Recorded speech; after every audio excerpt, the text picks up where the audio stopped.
Eh bien bonjour à toi qui regarde cette vidéo, j'ose espérer que tu te portes à merveille, que tu as passé une excellente journée. Aujourd'hui nous allons évoquer Vice Versa 2, vous n'êtes pas sans savoir que le teaser est sorti la semaine dernière et c'est l'occasion pour moi de revenir sur les différentes choses qui ont été annoncées lors de ce teaser. Évidemment, Vice Versa 2 est la suite du premier où nous suivons Riley avec ses différentes émotions, avec peur, dégoût, colère, joie et tristesse. Et aujourd'hui dans ce deuxième film, on a 4 nouvelles émotions. Anxiété, embarras, ennui et envie. Mais par ailleurs, dans le teaser, on ne découvre qu'une seule émotion qui n'est autre que anxiété. Et ce qui est assez intéressant, c'est d'essayer de voir quelles pouvaient être les connexions entre les différentes émotions et l'art dans sa globalité, notamment par rapport à la couleur, puisque bien sûr la tristesse est en bleu, qui fait référence en peinture à la mélancolie, ou en tout cas qui peut le faire, puisque la signification des couleurs peut différer en fonction de l'intention du peintre, et étant donné qu'on a une émotion et une couleur, c'est beaucoup plus simple de savoir pourquoi est-ce qu'on a choisi telle couleur pour telle émotion, sachant qu'il faut partir du principe que ce n'est que mon analyse, je ne dis pas que j'ai la science infuse ou que j'ai travaillé sur le film, quoique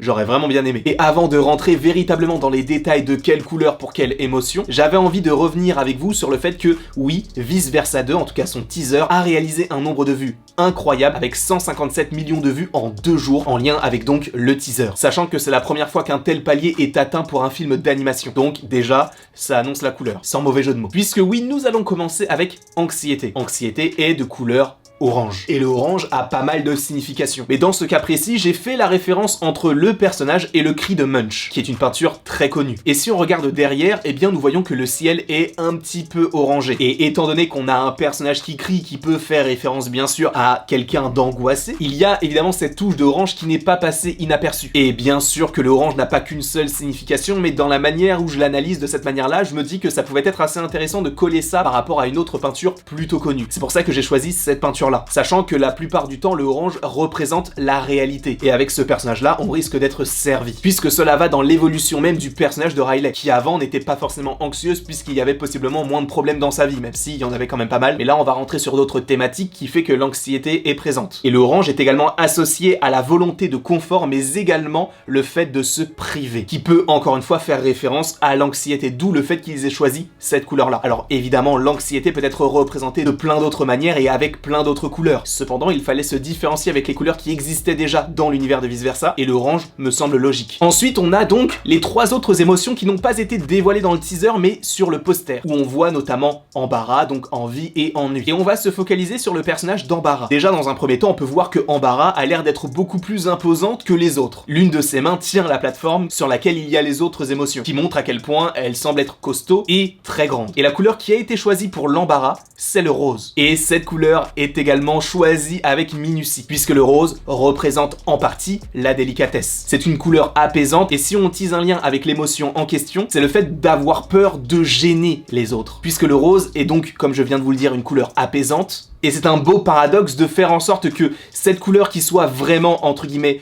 simple et calme, représente quelque chose ou quelqu'un l'est, mais qui peut vite être embarrassé d'une situation. Donc il y a bien évidemment cette contradiction qui est intéressante selon moi. Ensuite, bon, on a le personnage d'ennui qui est violet. Alors bleu-violet, qui peut aussi faire référence à la couleur de peur, mais je pense qu'ils vont opter pour une couleur peut-être un petit peu plus foncée, mais oui, on serait sur du violet. Et le violet, en peinture, représente la mélancolie ou encore la tristesse. Voire même, et c'est là où il y a une connexion avec l'ennui, la solitude. Pareil, la couleur est parfaitement choisie, même si ça peut encore faire référence au violet de peur, mais à voir comment tout cela pourrait être évoqué et montré à l'écran. Et ensuite, nous avons un tout petit personnage du nom d'Envie. On sait que ce personnage semble tout petit par rapport à ses mains, et via ses yeux, on distingue que oui, il va y avoir la volonté d'avoir telle ou telle chose. Mais pourquoi avoir choisi du bleu turquoise? C'est vrai que certains y voient du bleu turquoise, certains y voient du bleu clair, certains y voient même du bleu vert, moi j'y vois du bleu vert. Évidemment, on ne discute pas les goûts et les couleurs, mais c'est pour ça que je vais analyser ça de cette manière-là. Puisqu'en gros, si on part de ce principe-là, ce serait donc à la fois un dérivé du bleu, mais également du vert, et le vert, en peinture, représente la jalousie,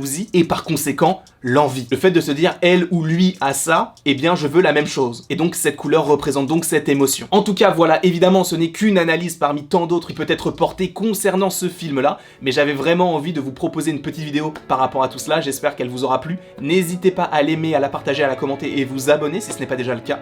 Et après tout ceci, il ne me reste plus qu'à vous dire à la prochaine pour la prochaine.